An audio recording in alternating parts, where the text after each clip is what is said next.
الحمد للہ وکفی وسلام علی عبادہ الذین اصطفی اما بعد اعوذ باللہ من الشیطان الرجیم بسم اللہ الرحمن الرحیم یا ایہا الذین آمنوا توبوا الی اللہ توبۃ نصوحا سبحان ربک رب العزت عما یصفون وسلام علی المرسلین والحمد للہ رب العالمین اللہم صلی علی سیدنا محمد وعلی آل سیدنا محمد وبارک وسلم۔ بیانات کی جو سیریز چل رہی تھی ہم آج کے دن اسے موقوف کریں گے، چونکہ آج رات 27 رمضان کی رات ہے اور یہ دعا کی رات ہے، مغفرت کی توبہ کرنے کی رات ہے، اس لیے آج خواتین میں بھی توبہ ہی کے عنوان پہ بیان ہوگا، لیکن کل سے انشاءاللہ ہم پھر اپنی اس سیریز ہی کے متعلق بات چیت کریں گے۔ اللہ تعالیٰ ارشاد فرماتے ہیں، اے ایمان والو تم اللہ کے سامنے سچی توبہ کرو۔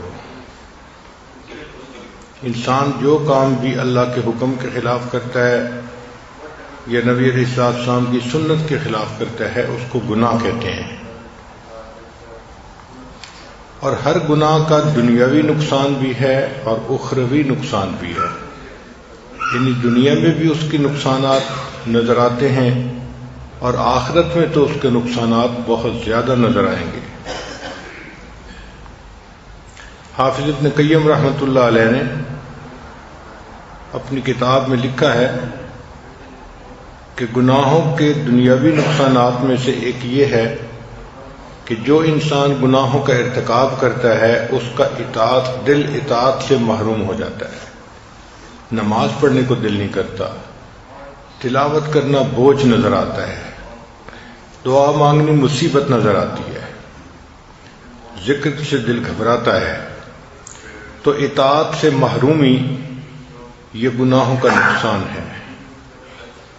پھر دوسرا نقصان یہ کہ دل بے چین رہتا ہے، باوجود اس کے کہ اس بندے کے پاس دنیا کا مال بھی ہے، جو چاہتا ہے کھاتا ہے، جو چاہتا ہے پیتا ہے، جہاں چاہتا ہے سوتا ہے، مگر اس کا دل پریشان رہے گا۔ جو بندہ گناہوں کا ارتکاب کرتا ہے اللہ تعالیٰ اس سے دل کا سکون چھین لیتے ہیں، پھر اس بندے کی زندگی سے برکت نکل جاتی ہے۔ چنانچہ آپ سنیں گے لوگ کہتے ہیں وہ جی بس کیا کریں، کام ہوتے ہوتے رہ جاتا ہے۔ یہ جو کام ہوتے ہوتے رہ جانا ہے، وہ جی بچی کے رشتے تو بڑے آتے ہیں اور سب خوش ہو کے جاتے ہیں مگر دوبارہ کوئی نہیں آتا، تو یہ برکتوں کی کمی گناہوں کی وجہ سے ہوتی ہے۔ پھر ایک اور علامت کہ انسان کے پاس جو نعمتیں ہوتی ہیں ان میں زوال آ جاتا ہے، کاروبار ٹھیک نہیں رہتا، صحت ٹھیک نہیں رہتی۔ خود زبان سے کہتے ہیں حضرت ایک وقت تھا مٹی کو ہاتھ لگاتے تھے سونا بن جاتی تھی، اور آج تو سونے کو ہاتھ لگائیں تو مٹی بن جاتا ہے۔ تو جو پروردگار نعمتیں دینا جانتا ہے وہ پروردگار نعمتیں واپس لینا بھی جانتا ہے۔ اللہ تعالیٰ نعمتیں واپس لے لیتے ہیں۔ اور ایک گناہوں کا نقصان یہ بھی ہے کہ دعائیں قبول نہیں ہوتی، چنانچہ انسان شکوے کرتا ہے ہماری تو دعائیں اللہ تعالیٰ سنتا ہی نہیں، قبول ہی نہیں کرتا۔ اس کی اصل وجہ انسان کے گناہ ہوتے ہیں۔ اب ان تمام نقصانات سے بچنے کا ایک ہی طریقہ ہے کہ انسان ان گناہوں سے سچی پکی توبہ کرے۔ چنانچہ توبہ کی چند شرائط ہیں۔ پہلی شرط یہ کہ انسان گناہوں پہ نادم ہو دل میں، چونکہ حدیث پاک میں فرمایا الندم توبۃ، دل میں گناہوں پہ نادم ہو جانا اسی کا نام توبہ ہے۔ اور دوسرا یہ کہ انسان اللہ کی رضا کے لیے گناہ چھوڑے۔ اگر گناہ چھوڑنے کی وجہ کوئی اور ہے تو پھر اس کو توبہ نہیں کہیں گے۔ مثلا ایک آدمی کہے کہ جی میں تو کسینوں میں نہیں جاؤں گا، جوا کھیلنے میں بڑا نقصان ہوتا ہے۔ اگر نقصان کے ڈر سے جوا کھیلنا چھوڑا تو اسے توبہ نہیں کہیں گے، توبہ کہیں گے اللہ کے ڈر سے گناہوں کو چھوڑے۔ ایک عورت کہے میں تو آج کے بعد غیر مرد سے بات نہیں کہوں گی، بہت ذلت ہوتی ہے۔ اگر ذلت کے ڈر سے گناہوں کو چھوڑا تو یہ توبہ نہیں۔ اگر کوئی کہے جی میں تو چوری نہیں کروں گا، پولیس بہت تنگ کرتی ہے، تو کوئی بھی وجہ اور ہوگی تو یہ توبہ نہیں کہلائے گی۔ توبہ کی ایک ہی وجہ ہونی چاہیے، اللہ کے ڈر سے، اللہ کی عظمت کو سامنے رکھتے ہوئے انسان گناہوں کو چھوڑے۔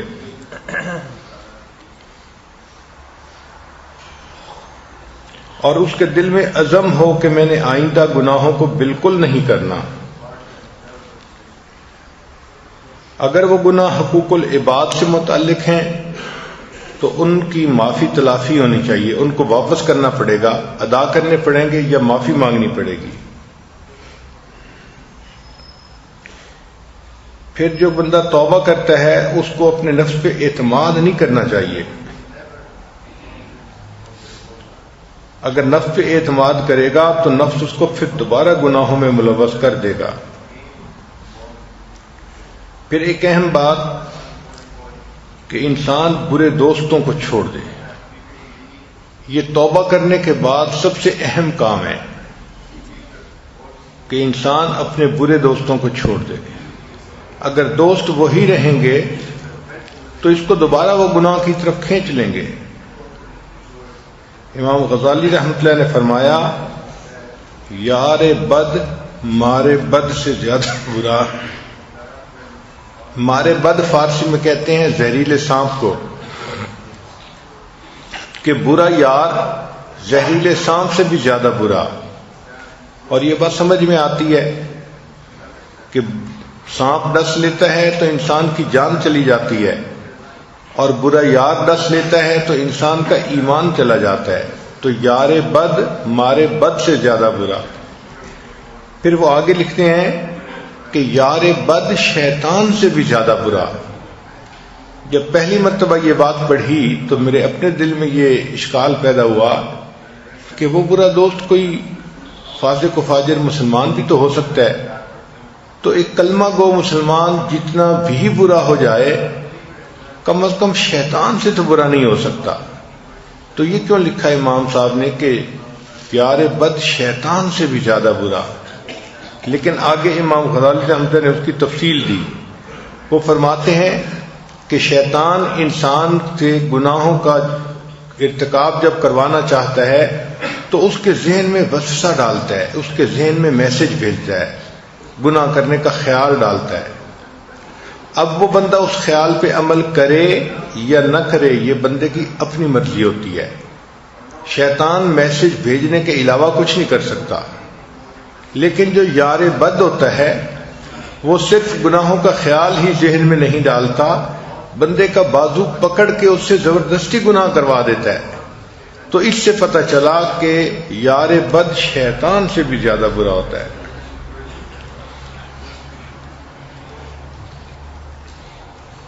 پھر حرام اور ممنوع اشیاء کو تلف کرنا، مثلا کہیں انوالومنٹ تھی اور فوٹو اپنی یادداشت کے لیے رکھے ہوئے تھے تو ایسے تمام فوٹوز کو تلف کر دینا یہ ضروری ہے۔ یا ایک دوسرے کے تحفے تحائف لیے تھے تو ایسے تحفوں کو واپس کر دینا اور ان کو ضائع کر دینا یہ ضروری ہے۔ اور اگر حرام مال سے اپنے جسم کو پرورش دی تو اب اس جسم کو نیکی کے کام میں لگانا ضروری ہے۔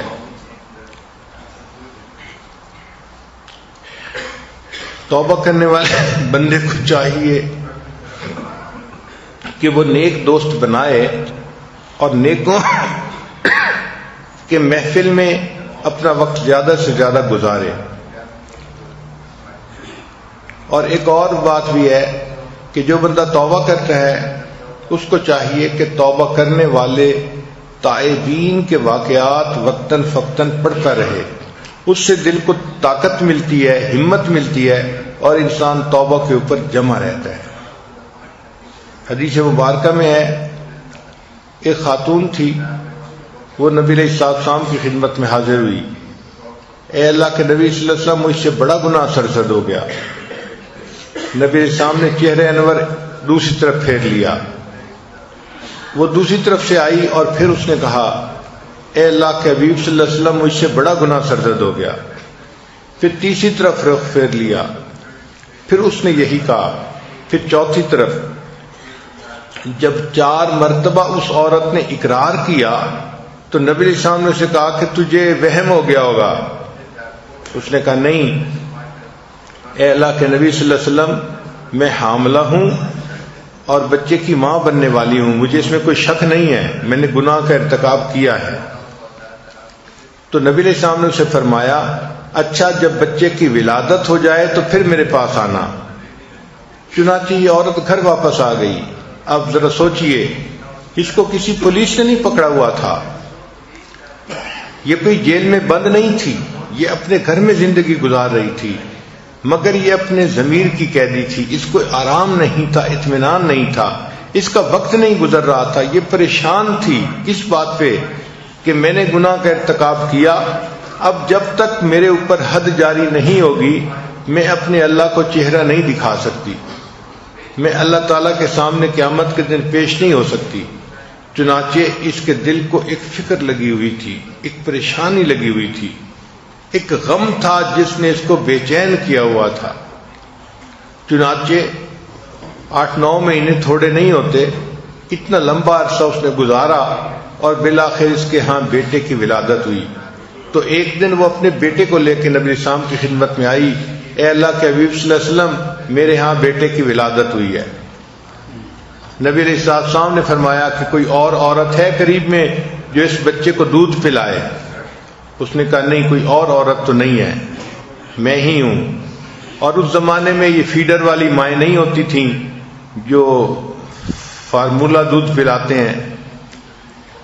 تو نبی علیہ السلام نے فرمایا کہ اچھا آپ جاؤ اور بچے کو دودھ پلاؤ. یہ بچے کا دودھ پینا مستقل 1.5-2 سال کا عمل ہوتا ہے. پھر وہ عورت واپس گھر آ جاتی ہے. وہ چاہتی اپنا ذہن بدل لیتی، رائے بدل لیتی، وہ چاہتی مکہ مدینہ طیبہ چھوڑ کے کسی اور بستی میں جا کے رہ جاتی، مگر اس کا دل اس کو مجبور کر رہا تھا کہ میں نے گناہ کا ارتکاب کیا ہے. مخلوق کو پتہ ہو یا نہ پتہ ہو، پروردگار عالم تو جانتے ہیں، اور میں نے اللہ کے سامنے قیامت کے دن پیش ہونا ہے، اور میں نہیں چاہتی کہ میں ناپاک حالت میں اللہ کے سامنے پیش ہوں. چنانچہ اس نے بچے کو دودھ پلایا، اور ایک ایسا وقت آیا کہ وہ بچے کو لے کے آئی اور بچے کے ہاتھ میں روٹی کا ٹکڑا تھا، یعنی بچہ روٹی کھا رہا تھا. اس کا مطلب یہ کہ اب اس نے سالڈ لینا شروع کر دیا ہے، اب یہ صرف دودھ کا محتاج نہیں ہے. تو پھر نبی علیہ السلام نے صحابہ کرام سے فرمایا کہ اب اس عورت کے اوپر حد جاری کی جائے. چنانچہ عورت کے اوپر حد جاری کی گئی. جب اس کو سنگسار کیا گیا تو ایک صحابی اس کو پتھر مار رہے تھے، ان کے اوپر خون کا چھینٹا گرا. تو جب خون کا چھینٹا گرا تو انہوں نے نفرت کے ساتھ کہا کہ ایک ناپاک عورت کا خون میرے کپڑوں پہ کیوں آ کے پڑا. تو جب انہوں نے اس طرح کی بات کی تو نبی علیہ السلام نے ان صحابی کو سمجھایا کہ اس عورت کو ایسا مت کہو، لقد تابت توبتن، اس نے ایسی سچی توبہ کی ہے، لقد قسمت بین اہل المدین 70 من اہل المدینہ وسعتہم، اگر اس کی توبہ کے ثواب کو مدینہ کے 70 گناہگاروں میں تقسیم کر دیا جاتا تو اللہ 70 لوگوں کے گناہوں کو معاف کر دیتے. تو ایسی سچی توبہ کرنے والوں کے واقعات کو پڑھنے سے انسان کو توبہ کے اوپر استقامت نصیب ہوتی ہے. اب جو بندہ دل میں توبہ کی نیت کر لے تو شیطان اس کے ذہن میں بڑے اشکال ڈالتا ہے، اس کو پریشان کرتا ہے۔ پہلا اشکال تو یہ ڈالتا ہے کہ تیرے گناہ اتنے زیادہ ہیں، تو شیطان کی بہن تھی، تو نے اتنے گناہ کیے، کیا تیرے سارے گناہ معاف ہو جائیں گے؟ اب اس کا جواب یہ ہے کہ جی ہاں، انسان کے جتنے بھی گناہ ہوں سارے کے سارے معاف ہو سکتے ہیں۔ چنانچہ کتابوں میں فرمایا گیا، اے میرے بندے، اگر تیرے گناہ آسمان کے ستاروں کے برابر ہیں، اگر تیرے گناہ ساری دنیا کے سمندروں کے پانی کے قطروں کے برابر ہیں، اگر تیرے گناہ ساری دنیا کے درختوں کے پتوں کے برابر ہیں، اگر تیرے گناہ ساری دنیا کی ریت کے ذرات کے برابر ہیں، تیرے گناہ تھوڑے ہیں، میری رحمت زیادہ ہے، تو آ کے توبہ کرے گا، میں پروردگار تیری توبہ کو پھر بھی قبول کر لوں گا۔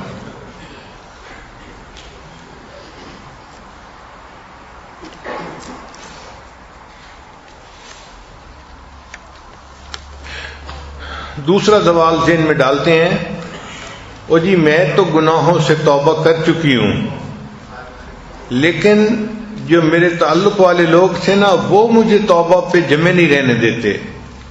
بد کردار لوگ مجھ پہ چڑھائی کرتے ہیں اور میں کمزور ہوں اور مجھ سے وہ گناہ کا ارتکاب کروا لیتے ہیں۔ تو بھائی بات یہ ہے کہ جب انسان نے توبہ کی نیت کر لی، اب کمزوری سے کیا مراد؟ پھر پکے ہو جائیں، کسی کے کہنے پہ گناہ کا ارتکاب نہ کریں، کیوں اپنی عاقبت خراب کرتے ہیں، اپنے رب کو ناراض کرتے ہیں؟ حدیث پاک میں ہے کہ ایک صحابی تھے مرشد رضی اللہ تعالی عنہ، مکہ مکرمہ میں ایک عورت کے ساتھ ان کے کوئی ناجائز تعلقات تھے، پھر انہوں نے کلمہ پڑھ لیا اور وہ مدینہ طیبہ تشریف لے آئے۔ کافی عرصے کے بعد انہیں ایک مرتبہ اپنی تجارتی وجہ سے مکہ مکرمہ جانے کا موقع ملا۔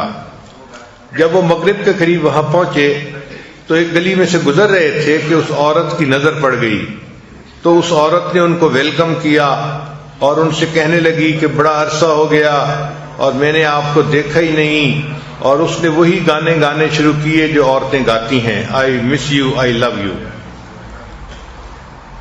چنانچہ اس عورت نے یہ کہا کہ دیکھو میرا خامن تجارتی سفر پہ گیا ہوا ہے، میں گھر پہ اکیلی ہوں، آپ اپنے کام سمیٹ کے گھر پہ آ جانا اور ہم رات دونوں آج اکٹھی رات گزاریں گے۔ حضرت مرشد لانو نے اس کو انکار کر دیا۔ وہ حیران ہوئی کہ عجیب بات ہے، یہ وہ بندہ تھا جو مجھ سے چند منٹ کی ملاقات کے لیے ترستا تھا، میری منتیں کرتا تھا، میرے پیچھے پھرتا تھا، آج میں اسے دعوت دے رہی ہوں اور یہ انکار کر رہا ہے۔ تو اس نے پھر کہا کہ نہیں، آپ ضرور آ جائیے گا، میں انتظار کروں گی۔ حضرت مرشد صلی اللہ علیہ وسلم نے فرمایا کہ میں نہیں آؤں گا۔ اس دوران اس عورت نے یہ محسوس کیا کہ حضرت مرشد صلی اللہ علیہ وسلم کی نگاہیں نیچی ہیں، اس کی طرف اٹھ ہی نہیں رہی، تو اس کا جی چاہا کہ یہ ذرا میری طرف دیکھے تاکہ میں اس کو اپنی طرف اٹیک کر سکوں۔ تو اس نے کہا کہ مرشد تم میری طرف دیکھ کیوں نہیں رہے؟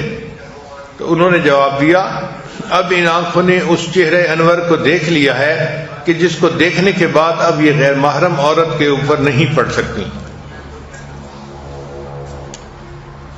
اس کے بعد اس عورت نے اپنا ہاتھ بڑھایا، وہ چاہتی تھی کہ حضرت مرشد اللہ عنہ کا ہاتھ پکڑے اور ان سے بات کرے۔ جب اس نے ہاتھ بڑھایا تو مرشد اللہ عنہ سے کہا کہ خبردار، تم نے اگر میری طرف ہاتھ بڑھایا میں اپنی تلوار سے تمہاری گردن اتار دوں گا۔ جب اس نے دیکھا کہ یہ بہت سخت موڈ میں ہے اور ایسا جواب دے رہا ہے تو وہ گھبرا گئی اور وہاں سے چلی گئی۔ تو دیکھیں، جنہوں نے گناہوں سے بچنا ہوتا ہے وہ اس طرح کے کھرے جواب دیتے ہیں تاکہ دوسرا بندہ ان کو گناہ کی طرف مائل نہیں کر سکتا۔ کبھی کبھی ذہن میں یہ بات آتی ہے کہ حضرت ہم نے توبہ تو کر لی، لیکن جو پرانی یادیں ہیں وہ عذاب بن گئی ہیں، اور یہ بات سچی بھی ہے کہ گناہوں کے خیالات بار بار ذہن میں آتے ہیں اور بندے کو پریشان کرتے ہیں۔ اب اس کا حل یہ ہے کہ انسان مایوس نہ ہو بلکہ اللہ سے دعا مانگے۔ اللہ تعالیٰ اگر چاہیں تو ذہن سے گناہوں کی یادوں کو ختم فرما سکتے ہیں۔ کبھی ذہن میں یہ بات آتی ہے کہ جی گناہوں سے تو میں نے توبہ کر لی، اب کیا گناہوں کا اعتراف کرنا بھی ضروری ہے؟ جواب جی ہاں، اللہ تعالیٰ کے سامنے گناہوں کا اعتراف کرنا ضروری ہے، بندے کو کرنا ہی پڑے گا، دنیا میں کر لے یا آخرت میں کر لے۔ چنانچہ جہنمی جب جہنم میں جائیں گے تو اس وقت فرشتے ان سے پوچھیں گے کیا تمہیں دنیا میں کوئی سمجھانے والا نہیں آیا تھا؟ تو وہ کہیں گے کہ ہم تو ان کی بات نہیں سنتے تھے، لو کننا نسمع او نعقل ما کننا فی اصحاب السعیر۔ اللہ تعالیٰ فرماتے ہیں فاعترفوا بذنبہم، وہ اپنے گناہوں کا اعتراف کریں گے، فسحقا لاصحاب السعیر۔ تو اگر جہنم میں جا کے گناہوں کا اعتراف کرنا ہے تو اس سے بہتر ہے کہ انسان دنیا میں اللہ کے سامنے اعتراف کر لے اور توبہ کرے کہ اللہ میرے گناہوں کو معاف کر دے۔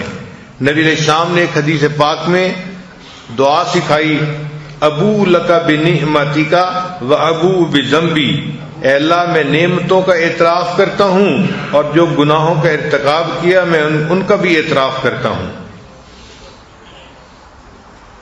کبھی کبھی شیطان ذہن میں یہ بات ڈالتا ہے او جی میں نے توبہ تو کر لی ہے لیکن مجھے لگتا ہے کہ میں بچ نہیں سکوں گا۔ بھئی ہم گناہوں سے نہیں بچ سکیں گے لیکن اللہ تعالیٰ تو ہمیں گناہوں سے بچانے پہ قادر ہے نا، تو اللہ تعالیٰ کی طرف متوجہ ہوں اور اللہ سے مدد مانگیں تاکہ اللہ تعالیٰ گناہوں سے حفاظت فرما دیں۔ اور اس کا طریقہ یہ ہے کہ کسی اہل دل کے ہاتھ پہ توبہ کے کلمات پڑھ لیں اور پھر اس کی برکت دیکھیں کہ اللہ تعالیٰ انسان کو گناہوں سے کیسے بچا لیتے ہیں۔ کبھی کبھی ذہن میں شیطان یہ خیال ڈالتا ہے جی اگرچہ میں نے گناہ بڑے کیے ہیں لیکن اللہ بڑا کریم ہے، بڑا رحیم ہے، وہ مجھے بخش ہی دے گا۔ اس میں تو کوئی شک نہیں کہ اللہ تعالیٰ بڑے رحیم ہیں، بڑے کریم ہیں، لیکن یہ بھی بات اپنی جگہ پکی ہے کہ اگر ہم نے توبہ میں دیر کی اور ہمیں اس سے پہلے موت آ گئی تو ایسا نہ ہو کہ گناہوں کے وبال کی وجہ سے موت کے وقت ہمیں کلمے کی توفیق ہی نصیب نہ ہو۔ کیونکہ علماء نے لکھا ہے کہ بعض ایسے گناہ ہوتے ہیں کہ جب انسان مرنے لگتا ہے تو اس وقت ان کا برا اثر ظاہر ہوتا ہے اور اندھے کو کلمے کی توفیق ہی نصیب نہیں ہوتی۔ تو اگر کلمے ہی کی توفیق نصیب نہ ہوئی تو پھر قیامت کے دن رحمت تو ایمان والوں پہ ہونی ہے، ہر بندے پر نہیں ہونی۔ اس لیے توبہ کرنی ضروری ہے۔ کبھی ذہن میں یہ خیال ڈالتا ہے کہ جی ہم نے گناہ سے توبہ تو کی تھی، چند مہینے کے بعد پھر گناہ کر لیا، تو کیا پہلی توبہ ٹوٹ گئی؟ تو سن لیجئے کہ جب انسان ایک دفعہ سچی توبہ کر چکے پھر کچھ عرصے کے بعد دوبارہ پھر گناہ ہو جائے تو اب اس گناہ کے ہونے سے پہلی توبہ نہیں ٹوٹتی، وہ تو قبول ہو چکی، البتہ جو نیا گناہ کیا ہے اس نئے گناہ سے دوبارہ توبہ کرنی ضروری ہو جاتی ہے۔ کبھی کبھی عورتیں سوال پوچھتی ہیں ایک گناہ کرتے ہوئے دوسرے گناہ سے توبہ ہو جاتی ہے، مثال کے طور پہ میں ابھی نماز بھی نہیں پڑھتی اور شرعی پردہ بھی نہیں کرتی، تو میں ابھی نماز شروع کرنا چاہتی ہوں لیکن پردہ بھی نہیں کر سکتی، تو بھائی اگر آپ ایک گناہ سے توبہ کر سکتی ہیں تو آپ توبہ کیجئے، پھر اللہ اس کی برکت سے دوسرے گناہ سے بھی توبہ کی توفیق عطا فرما دیں گے۔ عورتوں کے روزے جو قضا ہو جاتے ہیں تو یہ ان کو رمضان کے بعد پھر رکھنے پڑتے ہیں، اس کی قضا دینی چاہیے۔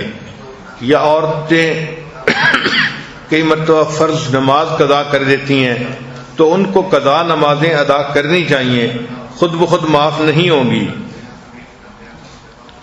اور اگر کسی کی غیبت کی ہے تو اس سے معافی بھی مانگنا ضروری ہوتا ہے، یہ حقوق العباد میں سے ہے۔ جس بندے کی غیبت کی جائے اس سے معافی مانگنی پڑتی ہے، یہ گناہ تب معاف ہو جاتا ہے۔ اس کا طریقہ یہ ہے کہ اس کو تفصیل مت بتائیں، بس اتنا کہیں کہ آپ کے تو میرے اوپر بہت حقوق ہیں، مجھ سے ادا کرنے میں کوتاہی ہوئی، آپ پلیز مجھے معاف کر دیں۔ اب اس جواب میں اس عورت نے کہہ دیا نا میں نے معاف کر دیا، تو بھی معافی مل گئی، اگر اس کے جواب میں وہ مسکرا پڑی تو بھی معافی مل گئی. تو دنیا میں معاف کروانا آسان ہے، آخرت میں کوئی کسی کو معاف نہیں کرے گا.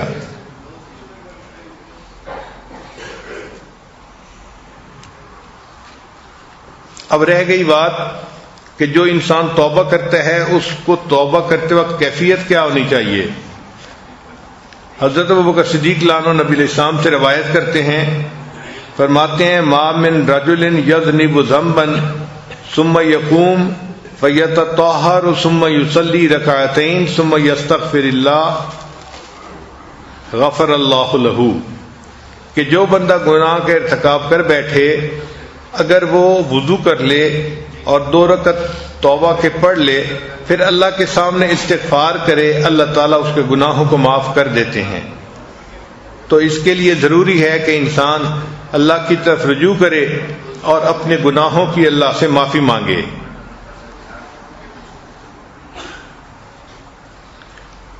آج کل رمضان مبارک کے ایام ہیں تو یہ بابرکت اوقات ہیں. کسی وقت بھی 2 رکعت توبہ کی نیت سے پڑھ لیں اور پھر اللہ تعالیٰ کے سامنے نادم اور شرمندہ ہو کے اپنے گناہوں سے توبہ کریں، اللہ تعالیٰ گناہوں کو معاف فرما دیں گے. اور خاص طور پر یہ جو 27 کی رات ہے، یہ شب قدر کی رات تو ویسے ہی بخشش کی رات ہوتی ہے، اور آخری عشرہ ویسے ہی گناہوں سے معافی کا عشرہ ہوتا ہے، آگ سے خلاصی کا عشرہ ہوتا ہے. نبی علیہ السلام نے فرمایا اولھا رحمتن، رمضان کے پہلے 10 دن رحمت کے ہیں، اوسطھا مغفرتن، درمیان کے 10 دن مغفرت کے ہیں، وآخرھا عتق من النار، اور آخر کے 10 دن آگ سے خلاصی کے ہیں. تو ان دنوں میں تو اللہ تعالیٰ امت مسلمہ کو آگ سے نجات عطا فرماتے ہیں خوشی کے ساتھ. تو جب آگ سے نجات ہونے کا وقت ہے، اس وقت میں ہم بھی اللہ سے مانگیں، اے اللہ ہمیں بھی جہنم سے بری فرما دیجئے اور ہمارے گناہوں کو بھی معاف کر دیجئے.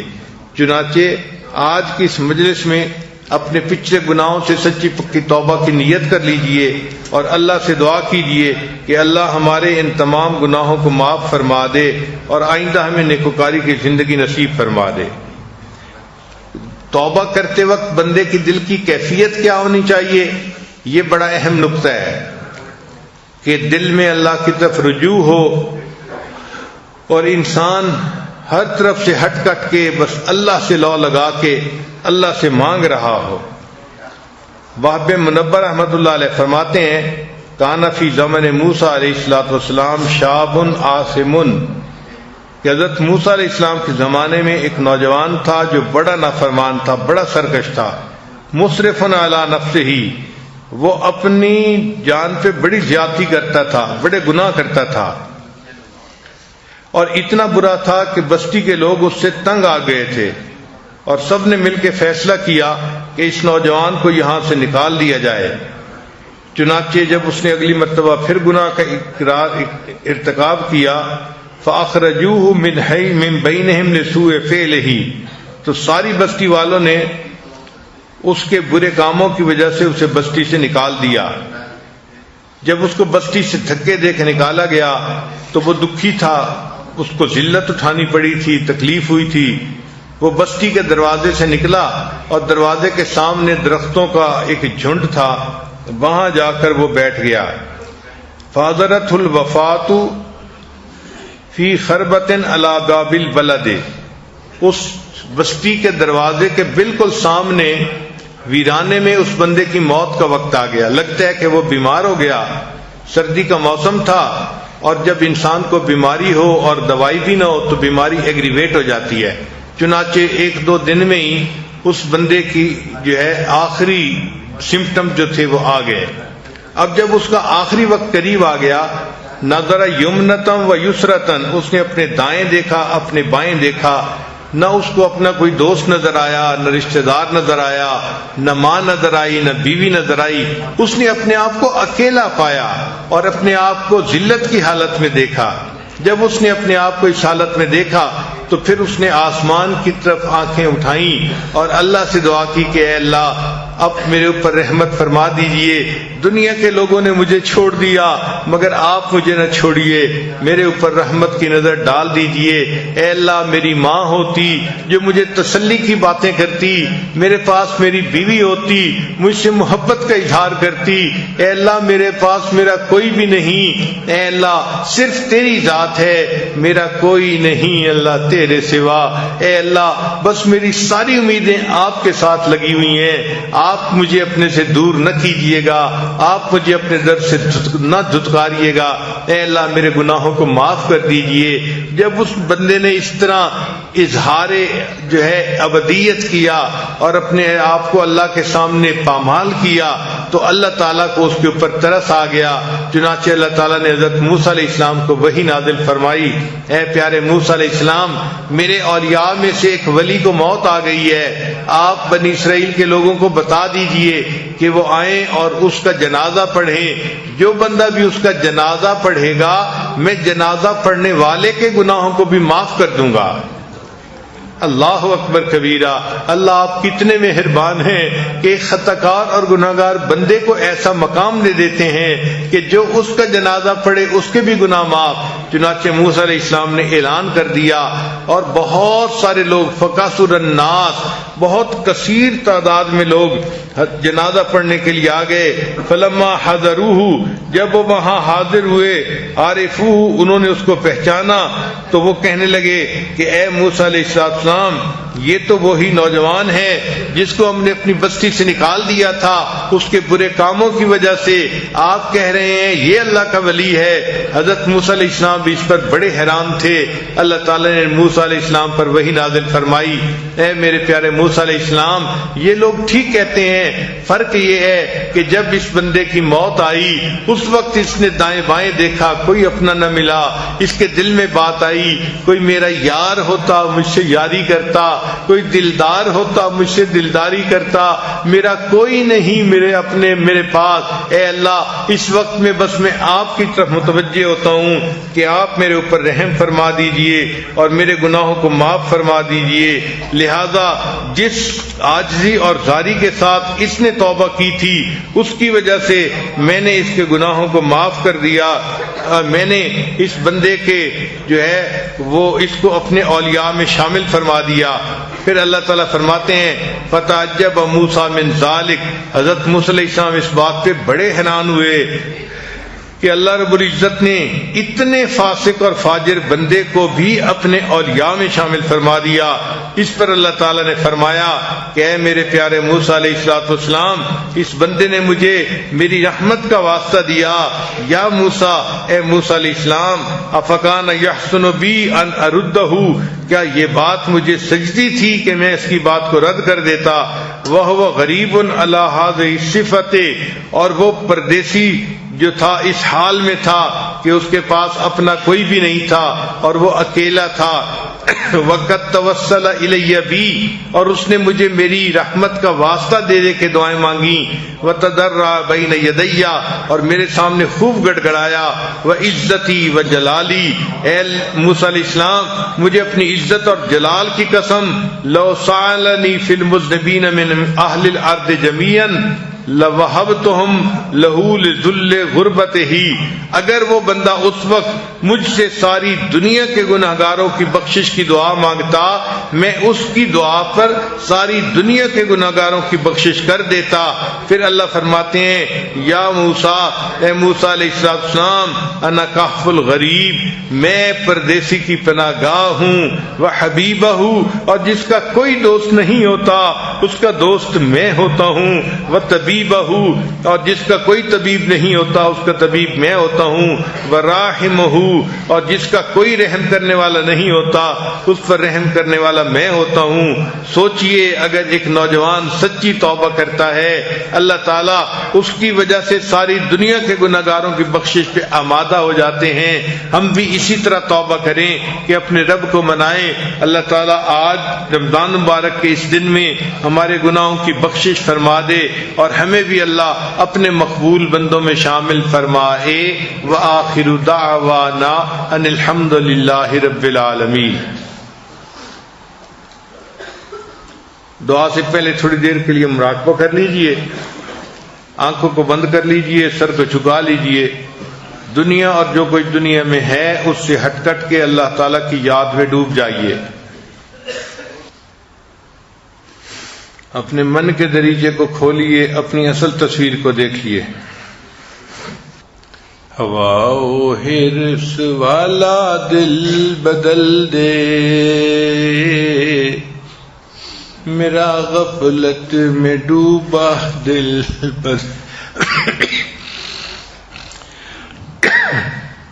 ہوا و حرص والا دل بدل دے، میرا غفلت میں ڈوبا دل بدل دے. بدل دے دل کی دنیا، دل بدل دے، خدایا فضل فرما دل بدل دے. گنہگاری میں کب تک عمر کاٹوں، بدل دے میرا رستہ دل بدل دے. سنوں میں نام تیرا دھڑکنوں میں، مزہ آ جائے مولا دل بدل دے. تیرا ہو جاؤں اتنی آرزو ہے، بس اتنی ہے تمنا دل بدل دے. میری فریاد سن لے میرے مولا، بنا لے اپنا بندہ دل بدل دے. ہوا و حرص والا دل بدل دے، میرا غفلت میں ڈوبا دل بدل دے.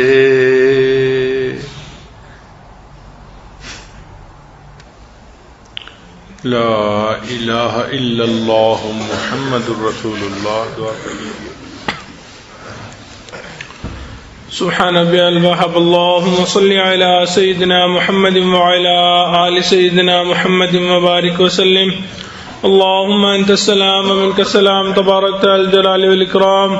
پروردگار عالم ہمارے صغیرہ کبیرہ گناہ معاف فرما. اللہ وہ گناہ جو ہم نے دن میں کیے معاف فرما، وہ گناہ جو ہم نے راتوں میں کیے معاف فرما. اللہ وہ گناہ جو ہم نے محفلوں میں کیے معاف فرما، وہ گناہ جو ہم نے تنہائیوں میں کیے معاف فرما. اللہ وہ گناہ جو ہم نے ارادوں سے کیے معاف فرما، وہ گناہ جو ہم نے بنا ارادے کیے معاف فرما. میرے مولا وہ گناہ جو ہمیں یاد ہیں وہ بھی معاف فرما، وہ گناہ جو ہم کر کے بھول گئے وہ بھی معاف فرما. اے میرے مولا ہم ظاہر میں بندے ہیں، حقیقت میں نہایت گندے ہیں. اللہ ہمارے من کی گندگیوں کو دور فرما، اللہ دلوں کی ظلمتوں کو دور فرما. اے میرے مولا ہمارے سینوں کو اپنے نور سے منور فرما. اللہ ہمیں ذلت سے محفوظ فرما، علت سے محفوظ فرما، قلت سے محفوظ فرما. اللہ نیکی تقوی پرہیزگاری والی زندگی عطا فرما. اے بے کسوں کے دستگیر، اے ٹوٹے دلوں کو تسلی دینے والے، اے خالی جھولیوں کو بھر دینے والے، اللہ ہم عاجز مسکینوں نے اپنے ہاتھ پہ لائے ہیں، ان کو اپنی رحمتوں سے بھرپور فرما. اے میرے مولا ہمیں اپنی رضا عطا فرما، اپنے لقاء عطا فرما.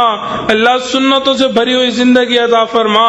اے میرے مولا جیسا آپ چاہتے ہیں ہمیں ویسا بننے کی توفیق عطا فرما. پروردگار عالم آپ کے محبوب نے آپ کا در دکھلا دیا، یہ بھی بتلا دیا اس در کے سوا کوئی دوسرا در نہیں. انبیاء بھی اسی در پہ جھکے، اولیاء بھی اسی در پہ جھکے، ہمیں بھی اسی در سے ملنا ہے. اے میرے مولا ہمیشہ اپنے در سے عطا فرما. اللہ ہمیشہ اپنے در سے عطا فرما. اے میرے مولا کبھی بھی اپنے در سے دور نہ فرما. اللہ در در کے دھکے کھانے سے محفوظ فرما. پروردگار عالم ہم نے دنیا کے فقیر کو دیکھا، ایک دروازے سے نہ ملے دوسرے پہ چلا جاتا ہے، دوسرے سے نہ ملے تیسرے پہ چلا جاتا ہے. اے میرے مولا اس کا کوئی مسئلہ نہیں. اللہ مسئلہ تو ہمارا ہے، ہمارے پاس آپ کے سوا کوئی دوسرا در نہیں. اللہ ہمیں ہمیشہ اپنے در سے عطا فرما. اللہ در در کے دھکے کھانے سے محفوظ فرما. پروردگار عالم ہمارا حال اس چرواہی کی مانند جس نے کہا اللہم اغفر فإنک لا تغفر فاغفر، اللہ ہماری مغفرت کر دیجئے، اللہ مغفرت کر دیجئے۔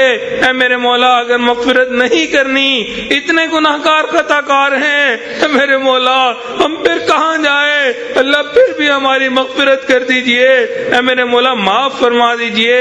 پروردگار عالم وہ لوگ کتنے خوش نصیب ہوتے ہیں جو احرام پہنتے ہیں، لبیک اللہم لبیک پڑھتے ہیں، اللہ کوئی آپ کے گھر کا طواف کرتا ہے، کوئی حجر اسود کو بوسے دیتا ہے، کوئی ملتزم سے لپٹ کر نماز دعائیں کرتا ہے، اللہ کوئی مقام ابراہیم پر نفل پڑھتا ہے۔ اے میرے مولا ہمیں بھی ان خوش نصیب لوگوں میں شامل فرما، اللہ بار بار حرمین شریفین کی حاضری کی توفیق عطا فرما، اللہ بار بار اپنے محبوب علیہ الصلوۃ والسلام کے روزے کی قبولیت والی حاضری کی توفیق عطا فرما۔ میں میرے مولا حرمین شریفین کی حفاظت فرما، پروردگار عالم ہمیں اپنے مقربین بندوں میں شامل فرما۔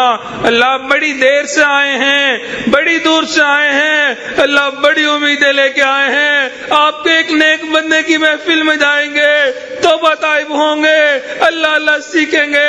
اے میرے مولا اگر ہم جس طرح آئے تھے ویسے ہی واپس لوٹ گئے، اللہ ہمارا آنا کس کام کا، ہمارا یہاں بیٹھنا کس کام کا، اللہ ہمارا جاگنا کس کام کا۔ اے میرے مولا مان جائیے، پروردگار عالم مان جائیے، اللہ رحمت کی ایک نظر فرما دیجئے، اللہ تیری ایک نگاہ کی بات ہے، میری زندگی کا سوال ہے، پروردگار عالم آپ کی رحمت کی ایک نظر ہو جائے گی، ہماری زندگی کا بیڑا پار ہو جائے گا، اللہ رحمت کی ایک نظر فرما دیجئے۔ اللہ جب آپ کی رحمت کی نظر ہوتی ہے، وہ عمر جو ہدایت کے طلبگار بھی نہیں تھے، اللہ گھر سے تلوار لے کے نکلتے ہیں، آپ ان کو ہدایت کا نور عطا فرما دیتے ہیں، اللہ آپ کی رحمت کی نظر ہوتی ہے۔ فضیل بن عیاض کو ڈاکوؤں کی سرداری سے نکال کے ولیوں کو سردار بنا دیتے ہیں، اللہ جب آپ کی رحمت کی نظر ہوتی ہے۔ بشر حافی کو دنیا کے شراب خانے سے نکال کر اپنی محبت کی شراب پلا دیتے ہیں، اللہ جب آپ کی رحمت کی نظر ہوتی ہے۔ جنید بغدادی کو دنیا کی پہلوانی سے نکال کر ولیوں کی دنیا کا پہلوان بنا دیتے ہیں۔ اے میرے مولا ایک رحمت کی نظر ہم پہ بھی ڈال دیجئے، اللہ گناہگار بیٹے ہیں، خطا کار بیٹے ہیں، اللہ بد اعمال والے بیٹے ہیں، اے میرے مولا رحمت کی ایک نظر ڈال دیجئے، اللہ رحمت کی ایک نظر ڈال دیجئے۔ اللہ ہمیں آپ کے فضل کے ساتھ امیدیں ہیں، اللہ ہمارے اعمال پیش کرنے کے قابل نہیں، اے میرے مولا عدل کریں تے کم دے جاون، اچھی آشانہ والے فضل کرے تو بخشے جاون، میں جے بھی منہ کالے۔ اللہ اگر آپ عدل کرنے پہ آ گئے، اے میرے مولا ہمارا ٹھکانہ جہنم بن جائے گا، اے میرے مولا ہم تو آپ کے فضل کے طلبگار ہیں، اللہ رحم کے طلبگار ہیں، اللہ کرم کے طلبگار ہیں، اے میرے مولا رحم فرما دیجئے، اللہ کرم فرما دیجئے۔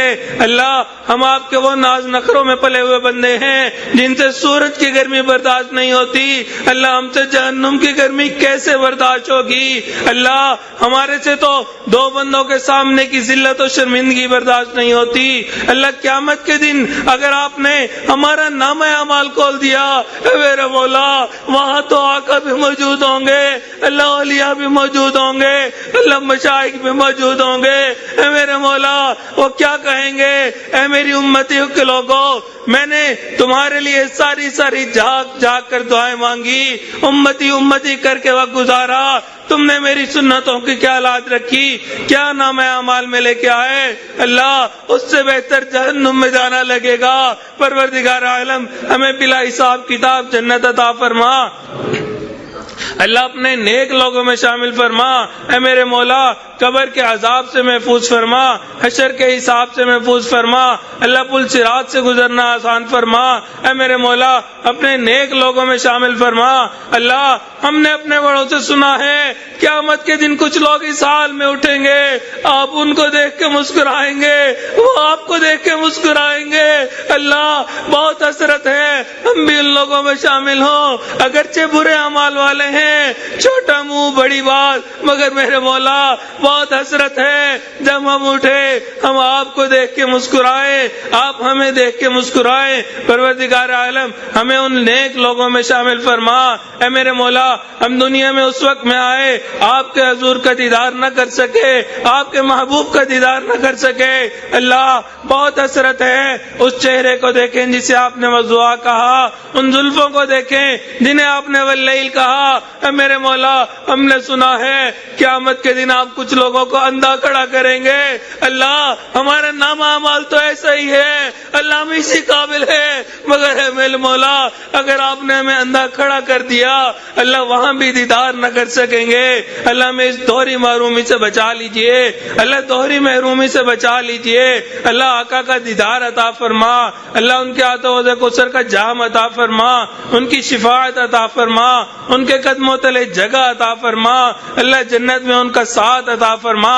اے میرے مولا، یوسف علیہ السلام کریم تھے، انہوں نے اپنے بھائیوں سے کہہ دیا تھا لا تثریب علیکم اليوم۔ اللہ آپ کے محبوب علیہ السلام قریب تھے، فتح مکہ کے دن انہوں نے قریش مکہ سے کہہ دیا تھا لا تثریب علیکم اليوم۔ اے میرے مولا، آپ سب کریموں سے بڑے کریم ہیں، اللہ آج آپ بھی کہہ دیجئے لا تثریب علیکم اليوم، لا تثریب علیکم اليوم۔ اے میرے مولا، ہماری بگڑی بن جائے گی، اللہ ہم خوش نصیب ہو جائیں گے، خوش نصیب لوگوں میں شامل ہو جائیں گے۔ پروردگار عالم، آپ نے موسیٰ علیہ السلام کو فرعون کے پاس جاتے ہوئے کہہ دیا تھا قولا لہو قولا لینا، اس سے نرم گفتگو کرنا۔